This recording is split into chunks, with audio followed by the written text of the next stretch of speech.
மேலும் வாசி என்ற வித்தையை பெற்று வாசி சித்தி அடைந்தோமே ஆனால் ஒருவர் ஒரே இடத்தில் இருந்து தன்னைத்தான் இந்த உடல் ஒருவர் இருக்கும் பொழுது அதை மறைந்து தன்னை அப்படியே மறைஞ்சிருவாங்க. அப்படியே மறைஞ்சிட்டு அடுத்த நிமிடம் 2 இடங்களிலிருந்து வருவார்கள்.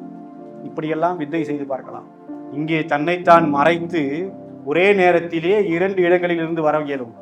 இப்படியெல்லாம் மகா சித்தி அடைந்து வாசி சித்தி அடைந்து நிலை நம்ம நம்மளை நம்ம பல வகையில் சித்தாடலாம். சித்துக்கள் தெரியணும். சித்தி அப்படின்றது மகா சித்தி அடையணும்னா வாசி சித்தி அடையணும்.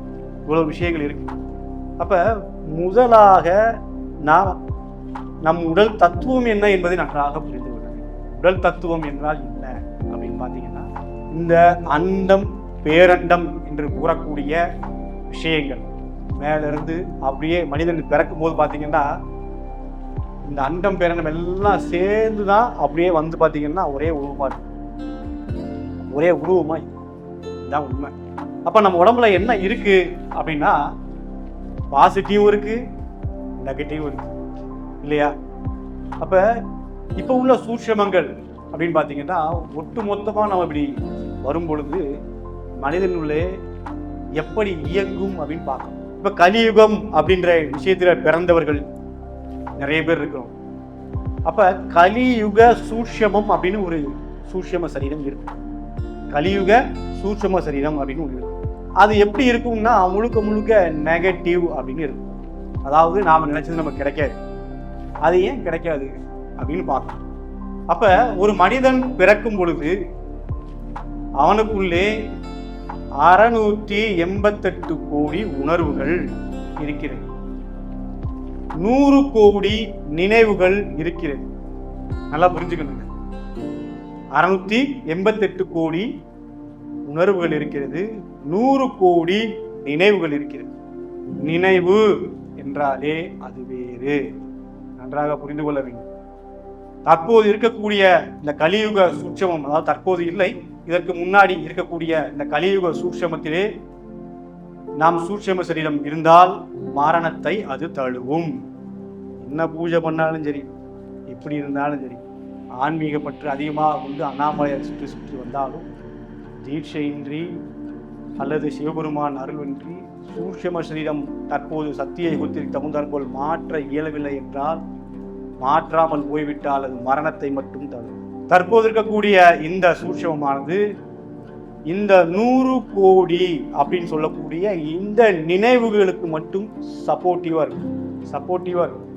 ஏன் அப்படின்னா இது கலியுகம். அப்ப கலியுகம்னா என்ன அப்படின்னு தெரியும். இந்த சத்திய யுகமாக இருக்கட்டும், அதுக்கடுத்து நடக்கக்கூடிய மற்ற 2 யுகங்களாக இருக்கட்டும், இப்படி ஒவ்வொரு யுகத்திலேயே தீராத ஆசைகள், தீராத பகைகள், தீராத கோபங்கள், இப்படியெல்லாம் மிச்சம் மீதியாக வைத்து விட்டு தான் யார் என்று தெரியாது மரணத்தை தழுவிவிட்டால், அந்த மிச்சம் மீதியெல்லாம் நாம் மிச்சம் மீதி என்று கூறாது, அதாவது தான் செய்ய வேண்டிய விஷயத்தை செய்யாது போய்விட்டோம் என்று அர்த்தம். அப்ப தன்னுடைய ஆசையே அதற்கு துன்பத்திற்கு காரணமாக அமைந்து விடுகிறது. அப்ப கலியுகம் என்றால் என்ன அப்படின்னா, இந்த ஆசை, இந்த பகை, இந்த கோபங்கள் இவையெல்லாம் சேர்ந்து எனக்கு ஒரு யுகத்தை தாருங்கள், நான் எங்கு செல்வேன் என்று சிவபெருமானை நோக்கி ஒரு தவத்தை அப்பொழுது சிவபெருமான் வேறு வழியின்றி இந்த தீராத ஆசை என்ன ஆகும், மரணத்தை தழுவும், வேறு வழியே இல்லை, 4வது யுகம் கலியுகம் என்று அவ்வரத்தை கொடுப்பார். அப்படி இருக்கும் பட்சத்திலே ஆட்சியிலே நாம் பார்க்கக்கூடிய பிராணன், அபானன், உதானன், வியானன், சமானன் என்று 5 இருக்காது.